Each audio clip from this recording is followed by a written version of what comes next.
and try to play around that mid lane. I feel like if you're going to survive, Machi, eyes are still on Jensen, regardless of what the compositions are, because Gemini and Mission seem to be that tag team duo for Machi every single time. So regardless of it being Kassadin, Lee Sin, and I expect Gemini should mostly play around bot side, especially when he has set up at level 6 for them. I still want Jensen on best form to make sure that he's not caught out again, burning an early flash and falling down 50 CS.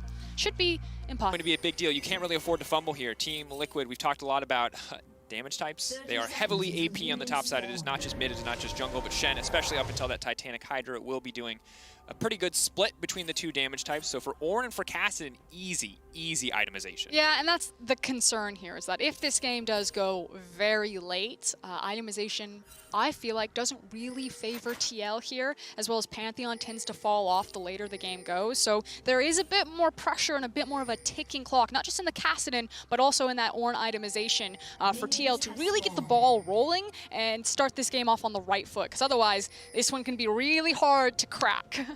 Absolutely can. Inevitably, whenever we look at these games where we get level 1s, it has been how TL has found so much success. Of course, this time on the blue side, can't go for the classic red side invade, enemy red buff invade. So they're going to have to mix things up a little bit.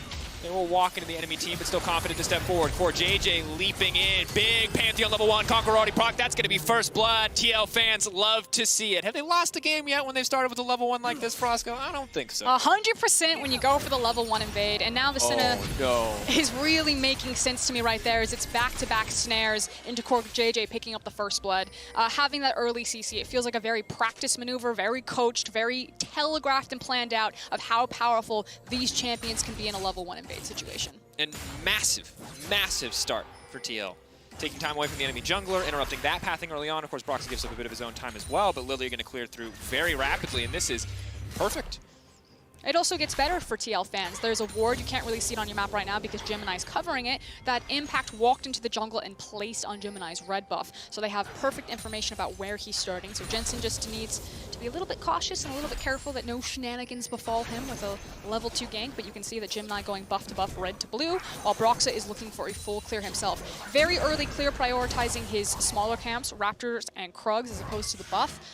Making sure that you can get them to spawn as quickly as possible. Broxa is going for a power farm pathing with that start. And CoreJJ is going for a certain lot, just trying to abuse the power of Pantheon here early on in the game as he walks in and says, no, you're not going to get that camp.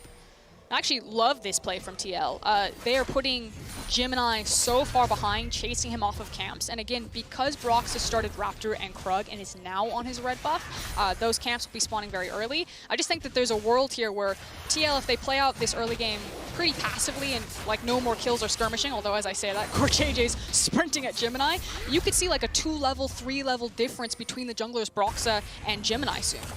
Yeah, and luckily the balance team has already taken down Pantheon early game a little bit, but this is disgusting. They just killed Koala. CoreJJ is level 2 and has a support item. He's 1v1 in Lee Sin's in the jungle. He's one-tapping bards. This man is a monster. He says, Broxa, you don't even have to worry about ganking. I'll gank, I'll support, I'll do it all. I'll get your jungle camps. CoreJJ is a fiend early on. It is a disaster for Machi, and everything is going TL's way. I was talking to some of the PCS experts, and they were talking about how Machi in particular are a very emotional team, that they can be subject to tilt. So already facing G2 earlier with some of the mind games with Wonder hovering, and now this type of performance where you're just getting blitzed in your jungle, you could really start to see Machi fall apart at the seams as TL are just sprinting away with this game. Swifty Boost Pantheon now running out of base into the mid lane, ready to make a play as Gemini and PK team up just to get Gemini some farm back here. Impact sitting pretty comfortably in that lane, already an 11 CS advantage on the bottom side. It's getting even worse. Look at CoreJJ. Machi. He's still level 2. He's just hunting for He doesn't Gemini. even have the level 3 ability that lets him get away with all this stuff. Oh no. Mission. It's time to run. He's going to choose who he dies to, and he's opted to die to Jensen and Broxa. That'll going to be the finisher there. And let's be honest, this game could have been close, it could have been tense, it could have been intense, and while certainly scaling is an avenue out for Machi at this point, right now, this is Team Liquid's game. They are in total control, and for Gemini, the man who has made so much happen in the early game is no longer an option. Yeah, this is big yikes. So what do Machi do to try to get back into this? Frankly, I don't know. I think that you need to clear out the vision of your jungle, maybe take some of your safe camps, but you're really waiting on Koala and Bruce to get access to their ultimates and then try to play setup around that. Whereas TL, I mean, Core JJ is just a machine right now walking around his jungle, or walking around, excuse me, Gemini's jungle and punishing. Broxa has gotten everything that he's wanted and more. Yeah.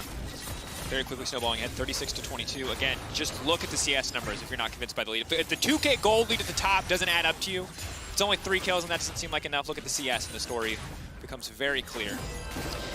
So TL are actually holding this wave and skirmishing really intensely on Bruce and Koala. If Bruce and Koala tried to hard force this wave to crash and prevent the freeze, although as I say that, the minions will now focus fire on that single minion and should slow push away from TL towards Machi. There was an avenue where Broxa, after his Krug camp, could have ganked Bruce and Koala and tried to punish them. And I think that's what TL were actually trying to set up before the wave pushed away from them is you know, getting Bruce and Koala to really commit to them and to continue this snowball. But for now, with the priority that Broxa has bot side, he can start to peek into Gemini's jungle and wants to cover his bot lane. As there they go again, holding hands. Big level advantage here. Have to be a little bit careful though, as Tactical is very much out of mana. Has the biscuits, of course, to bring some of that back, but can't really afford to overextend entirely here. Mission gonna leap out of that one. Looks like he's probably already used the ulti a few times. That's why he's not comfortable using the stacks there, but it looks like they'll finally fade away, and he can ult out to safety on that one. Now the engage coming in on the bottom side. Tactical potentially in trouble, but Core JJ now looking to turn it. Not a lot of mana left, but he's still got enough for the piercing darkness. We'll step forward, and again, Machi trying to find plays, trying to find something, but ending up empty-handed. Trying to brute force something through the lane phase, but Tactical and Core JJ just make him hit a brick wall, and even 3v2 in this situation will get the wave to crash and a nice back for themselves. And Broxa, now that he knows where Gemini is, can take the Raptor camp. You can see that PK's been pulled. He can also maybe try to take the Kassadin, but PK is going to be able to do a lot of damage here, Ornn-based damage. Pretty disgusting. The sleep now coming in. The Shen could be coming in as well. They're going to let that one nap, and now they're going to follow through, and that's going to be it. Top lane dead as well. And again, no matter what Machi tried to do, Team Liquid have been one step ahead this entire game. And Core JJ is about to get on it too. They're looking for a dive. Impact. Binding's going to connect, but the Shen can just taunt for the wall. They're immediately going to leap onto the Kassadin. Mission has no mana. That's going to be it. Jet's going to pick up that one on the backside, and Core JJ now running to safety. Impact potentially in trouble here, getting lower and lower. Pull the blade through. No, instead flash out to safety. But TL, this is absolute dominance. 13.5k to 9.8 on the opposite side. 5 kills to 0. This is a smash. And this is what North American fans wanted to see. And yes, it is the PCS, a technically emerging region, even though this roster is really bringing the ghost of G-Rex, the ghost of the LMS to it. You know, you still hold that North America, no matter what you say, they're the 4th best region. But you need this type of domination. You know, when it is a region that is a major region versus an emerging region, you want them to really muscle it out. And TL doing NA fans proud for the first 8 minutes of this game. 8 minutes, Dracos. And that's it. Look at that gold lead. I know. I'm blown away. This is an incredible performance. I wish we could have gotten a replay. So I was waiting for the replay hopefully to come up, but the sleep timing, the fact that Broxa didn't break the sleep and allowed Impact to channel the full Shen ultimate, I mean, so he they calls the Forge God. Oh, it was so good. And then he doesn't pick up, and then he doesn't say anything when the Forge God picks up the phone. Frankly, it's rude. You can't just fall asleep, but like the narcolepsy action happening over here for PK is very inconvenient for Machi. All I can think of now is ring, ring, ring, ring, ring. That's all it is. Banana. It's a 1-800 number. You just call it any time, at least when he gets to level 16. For now, though, he's going to have to wait a little bit. Mission can sit, admittedly, obviously the lead for Jensen here is very big, but Mission shouldn't have too much of a hard time staying in lane 1v1 at least. Catalyst and just base magic reduction coming in from Kassadin is enough for him to at least hold on. Yeah, the question is this ginormous lead, this lead big enough for TL, again, against kind of the ticking clock of itemization for Machi that we were talking about earlier on. Now, good news for Machi fans is that you finally have level 6 on Bruce. Koala is soon to follow, and so there's more options than for Gemini to play through his bot lane with setup, as Gemini should just be power farming his jungle until he also gets to level 6, and then maybe you're either looking for skirmishes around the Kassadin, or using that TP when it comes back up for PK and trying to play around bot side. But for TL fans, everything is going according to plan. You are dominating in your lane phases. Broxa is creating that healthy lead. You can see level 7 to level 6 that Gemini has just ticked over. And now Broxa also prioritizing the Herald with the priority that he has in top and mid. And the lead's not getting any smaller. Roscoe. And the wards, while they will spot out Broxah doing this, there's really no tools to contest. PK can't really do much in the individual one-for-one trades. It's only going to get harder when the Titanic Hydra starts to come through. Also, optimizing for this much armor early on is maybe a little questionable. Fine, I guess, in the context of 1v1. Not quite as good when the jungler wants to rear his head on the top side of the map, but that's going to be a big ult in the mid lane. It happened so fast we couldn't even catch it. Just the tail end. Whiplash for the observers right there. So, taking stock from that, MACHI have traded the Mountain Dragon for the Herald, as well as, I think, a plate for Jensen and Mission's life right there. So, probably not the greatest thing. It's the observers. We're going to get the replay. Yeah, it's a Scout of the Week into Senna Ultimate into Syndra Ultimate. That's a lot of damage when the Syndra is 3-0-1. Well, it was 2-0-1, I suppose, at the time. Unstoppable now. Impact, of course, playing this matchup flawlessly. The only thing you really care about as a Shen is the Brittle proc, obviously a big chunk of damage. And luckily for you, you have this ability called Spirit's Refuge that blocks all the damage. So things pretty easy. And if the numbers at the top of the screen don't tell you enough of a story of what's happening here in the game, certainly these big blue bars will tell you all you need to see. Okay, but you can see it coming. They've got Koala, he's got Ultimate. This is it. This is their moment for MACHI to maybe get something back. Impact, still pretty tanky. Is he close enough to the wall to find the stun? Kick back through. Impact is going to get locked up and should get taken down here. Gemini going to find that kill. That's the start for MACHI. We are on the board for MACHI. Now, that said, what was traded across the map? Nothing. I think Syndra is pushing the wave in. Maybe she gets a plate herself, but Senna, again, pushing very slowly, although a potential dive is being set up. Impact's about to teleport possibly to that ward. Maybe Jensen TPs to it. I don't know if they need it, though. And Impact hitches a ride. Well, if they dive the tower, they want Shen. 6 seconds till he respawns. Hold on, Bruce. Help is coming. Here comes Koala. It's time to Hulk out, baby. We need Bruce Banner on the map right now if MACHI are going to get anything done. Where's this arrow going to go? What's he going to hold on to? He's got to cleanse as well. They're not going to do it. Bruce. He's got stones, that boy, staying under that tower as long as he did. Was it Bruce or was it Koala that was hulking out? Yeah. TL saw Koala. They don't have any information, I believe, of where Lee Sin is, and they decide not to risk it. Instead, Broxah continuing his power farm, 102 CS. The thing is, 66. There aren't a lot of wrong choices for TL right now. They got lots of options. There's lots of options. Formerly mediocre choices are now good choices because of the lead that they're bringing to the table. They're going to do it again. Oh, going to interrupt there. Koala has just used the ult to stop the initial charge coming through, but he may cost him his life, so he's going to give up some gold and some pressure in the mid lane in exchange for a life of his own. But the tower will still drop, and now Jensen is looking for the cheeky 1v2. Mission leaping forward, trying to get a bit of damage down, but Brox is here for the backup. Any damage at all connects, and he'll be put to sleep instantly. Brox looking for the follow-up. That's going to be one sleepy Cassidy. Nope.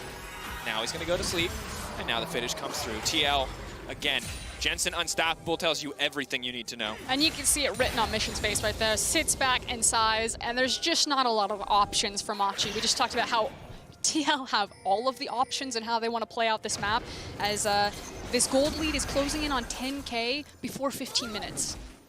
Yeah. We talked about, you know, TL completing the miracle run. This doesn't feel like a miracle. If it wasn't reliant on someone else winning a game, this would feel like a sure thing with this level of performance. TL have, in the last 2 games, just absolutely dominated. Last game, of course, felt like draft certainly helped out. But this game feels like absolute dominance from level 1 all the way through. And again, credit to TL Jad over there. I think the drafts have been really clean. I think TL are being very creative, especially with some of the flex picks that they've got, and also the pre-planned, pre-coached setups. I feel like that level 1, especially with Pantheon and Senna, with the Lilia, was really beautiful. Wait. Oh no, did he mess up the timing? Oh no, he messed up the timing! I was like, how does Syndra kill the tower that fast? Oh, that's brutal. Oh no. It's a disaster. Okay, if anything else wasn't a tilter before this, that was a tilter, folks. Ooh, and now we have priority in mid lane. So Jensen's going to walk into Fog of War and apply so much pressure to bot side. Bruce and Koala were like, peace! We can't defend that tower! All they've got is tried this 4-man dive onto Impact. This is MACHI's moment. This is the play that they have because bot lane is owned by TL. Taunt already coming through. The kickback, though, not quite going the way that they wanted to go, but ooh, gonna predict the flash coming in from Impact, and maybe they can finish this one, but that's Spirit's Refuge. That's the Bard ult now coming in. They are gonna be able to finish that kill. It costs them damn near everything, but that's at least something back for MACHI. Yeah, and the wave is coming in, so they may be able to tie up the tower, but TL can push this all the way through and get some damage onto mid tower, or possibly even just dive mid lane itself. Jensen is so powerful. There's nothing Mission can do, so TL still managing to trade up across the map. TL Just continuing to push forward. They'll give up a tower. They're going to break tier 2 mid here. Of course, things are only going to get more difficult for Machi as we move forward, because we're now going to see the Umbral Glaive come out from Pantheon on top of the sweepers, and there will essentially be no safe space left for Machi. They are praying for Team Liquid to take an early inhibitor so they can at least get some gold back. And the really big issue is going to be these lane assignments, as I'll hold it though, because TL may be looking for some picks right before they fall to Infernal. Don't think Machi are going to expose themselves, and so Machi should just wave the white flag here, give away the Infernal. They're not in a position to try to fight for this one. So back to my lane assignment point. You have Kassadin, and he's 0-4-0. He has a really nice necklace. It's got a good pendant, some nice shoes. Catalyst. Look, yeah. Now he's got a little stick. It's not great for him. He needs a while. But he can't really do anything in these side lanes. To be fair, we're waiting on a Rod of Ages. He's going to need like a Rod of Centuries at this point. Like we are, oh, it's going to be a journey. Like you guys were like, oh, level 16 Kassadin, time's up. I know that's what people love to spam, but yeah, it might be level 16 Kassadin in 3 items before we really get to see Mission. It truly brings the 200 years meme to a completely different context. And it's brutal. And the thing is like, Kassadin, we kind of, you know, this is a champion that we expect to fall behind early. If he doesn't, we usually view it as a sign that the game is pretty much over. And in this game, not only did he fall behind early, but he has just been blown off the map. 0-4-0, 55 CS difference. And honestly, at this point, Jensen is spending more time in the jungle taking that blue buff than he is in a lane. Jensen took it very personally what Mission did to him in the first game, it seems. Now, Herald is going to be the play for TL, which means that Impact again is the one-man army against what Machi can do cross-map. I think Jensen suspects it, so he walks off of tower, doesn't continue to push the wave, and instead falls back into Krug camp. So that's 6 cents from Jensen, realizing that he was the only target that Machi have available to them. It's still very difficult to pick off a man like Impact without a ton of follow-up. Really need to focus your attention somewhere else, but with Edge of Night already present alongside a Banshee's Veil, the long-range Bard or Ashe ultimates are less and less viable. You'd have to sync them. Again, that Spider Sense from TL, or excuse me, Impact. He's shadowing underneath his bot lane. Because again, what Machi are hunting for is, yeah, you have the Edge of Night, but you're looking for Bard ultimate into Ashe Arrow. But it's just a really hard puzzle for Machi to solve. I don't want to just condemn a team to death, but this one's gonna be tough. Most certainly is. Team Liquid giving no reprieve, no quarter to the opposite side. Machi holding on as much as they can, but at this point it's about finding big man advantages in fights that honestly, they have both TPs up, but they don't really have more tools to do so, given the global nature of the Senna, the semi-global of the Pantheon, the global of the Shen, TPs mashed on the opposite side. And that's the thing, it's also the fact that Mission and Ornn are gonna push like pretty slowly in these side lanes. But also, if you do play the side lanes, all those globals that you just talked about. That's going to be the lockup. That's going to be the follow-up CC. Big ulti to finish. Tactical going to find one. They're going to look to make it 2 as the Scatter of the Week goes across the backside. Bruce is next. Core JJ out for blood and PK'd out, running for the hills. Broxah off to the side, 1v1ing the Kassadin. Not a good sign for Machi. TL taking their time with this one, but it's feeling like a done deal. Yep, Impact also holding the tower aggro right there. Unfortunately, the wave isn't big enough for them, so TL... Oh, no. Herald into top inhib. You got it that one. This time the timing is right, however, but still, without anyone there to hit the backside of that Herald, it's going to be tough. Also, meanwhile, mid lane, that tower is also falling down. The thing is that TL have snowballed this game so incredibly out of control. That's an 11k gold lead before 20 minutes. That the Baron hasn't spawned yet. Is this the most one-sided game of group stage? Well, what Suning did to TL was exceptionally one-sided. Yeah, but that was only like 2,500 early on. And that was a lot more about, you know, you don't get to see us under tower, and a lot less about we're going to kill you 12 times. I would say that this one is right up there, but... I'd say statistically more dominant. We can argue about the I think it's fair to say details. That TL have participated in both of the most dominant showings that we've seen from World so far. Okay, I like that. A little bit of spin. Oh, poor PK. You know it's a bad game when the Syndra has to use her ult as an afterthought and not as a primary damage tool. But at this point, the dream is alive for TL. It is a sad farewell for Machi. We'll see when the desperation kicks in and If very individually talented players can try to find some way to force on this map, Mission at least has 2 points in Ultimate. And confirming that this is the highest goal difference at 15 that we have seen in a group stage game. So insanely dominant so far. Does that make it statistically the most dominant game? I think statistically, yes, but I think obviously League of Legends isn't just the numbers. Like, you can argue that someone has no chances even if they're not behind in gold, right? The invisible numbers, like scaling, etc. But regardless, you can tell the game is one-sided when we're getting into the nitpicky arguments about what it means. And Ornn really needs that Abyssal Mask. All right, reminder. If you are just watching what this game means, it is 2-3 for TL. If they move up to 3-3 and G2 can beat Suning, TL and Suning will play a tiebreaker for second in the group. That is right, TL could make it out of groups. Now, if you are an EU fan, you also want G2 to win, not because you love NA, although that might not hurt at this point in time, but because that means G2 get first. If G2 lose to Suning, they're gonna have to play Suning in the tiebreaker. And G2 in tiebreakers is shaky ground, EU fans. So right now, you're rooting for TL, and you're rooting for G2. EU and NA, united front. As we may see, united in rivalry for NA and EU here. If you're a Machi or Suning fan, if you're a Machi fan, you're having a real bad day. That's true, it's a rough day. A fly flew into your coffee, your toast was burnt. Oh, it's not good. The toast was so burnt. You didn't even get real butter. You got that fake stuff. You got margarine. They say you can't believe it's not butter. You can believe it's not butter. Broxa can't believe it's not over already. The kills are now coming through. Koala gonna get taken out here. The Ignite to finish it off. We'll get burned down. Core JJ now on a killing spree. 3-0-5. Only 2 deaths on the team, and they're coming in from Impact, and it took 4 members from Machi both times to do it. Impact and the rest of TL could look to end the game right here.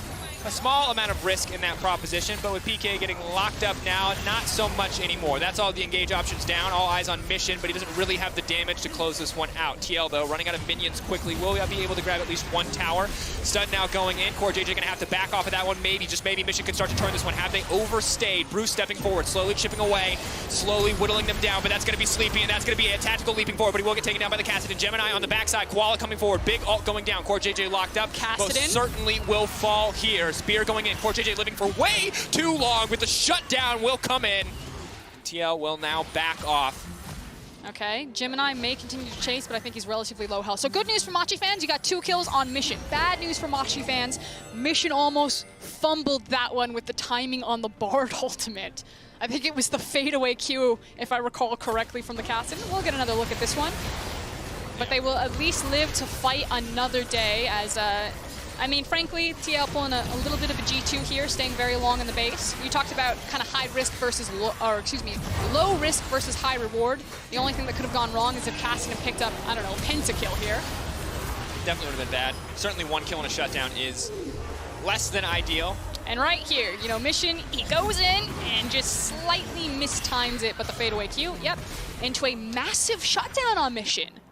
This is big. Yeah, look, he's got his Roa, and now he has his Archangels. Yeah, the thing is, though, that he got that tier maybe 2 minutes ago. So we're waiting a long time for that Xerath. Listen, Mr. Glass half empty. You're right. It's a start. Definitely TL a little overconfident on that play, looking to end it quickly. Still very much in control of this game. And you look at the gold, it tells you the whole story. It's 10K in their favor, especially now that we're seeing the Locket come out as well from Impact's second item. A little bit early normally to see this one, but any damage mitigation at all severely lowers Machi's kill threat, as they just going to take a lot more resources to finish anyone off at this point in the game. Yeah, and at this point it looks like TL are done playing with their food. They're instead trying to set up around the Baron. They may need to reset and get some more control wards. They still do have 2 sitting on their inventory, but naturally they're trying to find a pick, preferably on Gemini, as Impact is taking care of the bot wave. He wants to walk that one all the way in and then see who responds to him, as TL now turn on the Baron. Koala coming in, they can try to check this one. We've seen steals this tournament, no doubt. 42 souls coming in for Senna, so just past that second checkpoint. It is a relatively slow Baron from TL. Yeah, they don't really have a ton of sustained damage here. Brock's obviously going to chip away at it pretty rapidly, but a lot of that max health damage is heavily capped against Baron. Ult coming out, though, is going to make things difficult. Will force TL away, but will not set them up to steal. And meanwhile, on the bottom side of the map, Impact just continues to push forward. Yep. TL playing this one very patiently. You can see the backs now coming in as response from MACHI because someone has to pick up these waves. You do have teleport available for PK and Mission, so they need to be the ones to grab hold of it, which just means that TL right back on the Baron. They have Senna, so all of that health that they lost initially trying to do the Baron has virtually been repaired, and now they're pulling Impact in. Should be pretty easy to finish off. TP coming in. This will be the last stand for MACHI. They're running forward. Mission, though, just getting chunked out before the fight even starts. The arrow is there. 3K getting lower. Team Liquid, though, holding. They know they can't pull the trigger. They know they can't burst this one. If they just walk away, there's no chance for MACHI to get it. Especially with Syndra's not in the pit. If Jensen was in the pit, maybe TL could look to burst it because Syndra's damage would be so hard to outdo here. They're holding it low. They have Kassadin. I don't know how many stacks he has on that TP, but they could potentially look to take this one away. Look at the base. One Nexus tower is very heavily damaged as Core JJ. Leaping forward, the stun is going to catch him out. Bruce is going to flash over the wall. They're buying a bit more space. With the Baron off the table, TL are still very far ahead in terms of these fights. Leaps out, pressure in the mid lane. Creeps collapsing. TL can turn right back to the Baron. They can take the Cloud. They can take whatever they want on the back of this one. And MACHI actually managed to survive here. Stalling out the Baron. They didn't lose a Nexus tower. So good wave management from them, and they also got the TP off of Impact as well as the Stand United. So it's not like TL can run back that same formation again. They do have TP on Jensen, so maybe they try it with their mid laner, but very well done from MACHI to buy themselves a little bit more time. You can see Mission on your screen right now, level 15. I don't know if level 16 will really be the difference maker here because he's still very far behind in itemization, does have access to the stopwatch, however. But MACHI know that they have one more team fight left in them to try to find a win in this game. Yeah, but definitely Team Liquid are probably aware that they need to respect the Kassadin flanks at least, because while many of their members are very strong, Edge of Night is probably not going to be enough to keep Tactical alive, so Core JJ may need to be a little bit more careful, making sure that at least someone is there to peel for his AD carry. Regardless, this stage of the game, MACHI doing what they can to hold on, and it's not over until the Nexus falls. So TL just composing themselves, knowing that time is still relatively on their side. The Kassadin not quite the big threat yet. The arrow's going to come in, will miss, as well as the all fancy feet from Jensen. Can't dodge it all, however, as PK is now looking for the follow-up, but they're not going to fully commit here. They do not want to overstay their welcome, overcommit their hand. Being very respectful that they didn't have full information about where Tactical and Broxah were. Obviously, Tactical and Broxah were underneath shadowing. Now that they have inside track on this bottom inhib, TL, take 3 ultimates, Bard, Ornn, and Ashe ultimate, and then walk bottom. Kick back, Jensen in the middle of the team. Maybe they can get the follow, but they don't really have the damage quite yet. Koala gonna get one tap, but not quite. The shutdown now onto Jensen, that's big. Koala dying to creeps, though. Bruce taken out as well. Broxah just sweeping through the entire team. He's just too fast to be dodged out on. They're going to close that up pretty easy. Kassadin on the flank, maybe wanting to get something done. There's so many low health bars. Mission. On a mission.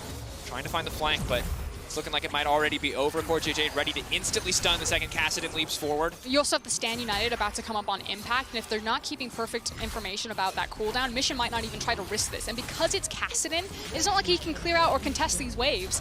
TL can just force the game down. There's not much Mission can do. This flash taunt connects perfectly for Impact. That should be the game, but TL still want to grab a few more kills just to make it a little bit sweeter as they have to wait out in the next game, but that's going to do it. TL, an unbelievable victory against Suning, and now a commanding win against MACHI. TL will take their time here, knowing that the Miracle Run is alive, that the tiebreaker could secure them away out of groups, and now TL, the biggest G2 fans in the world, as they pray for an EU win.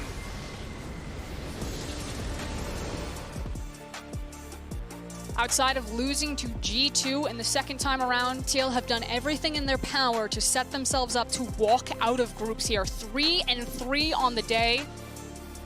They showed up when it counted.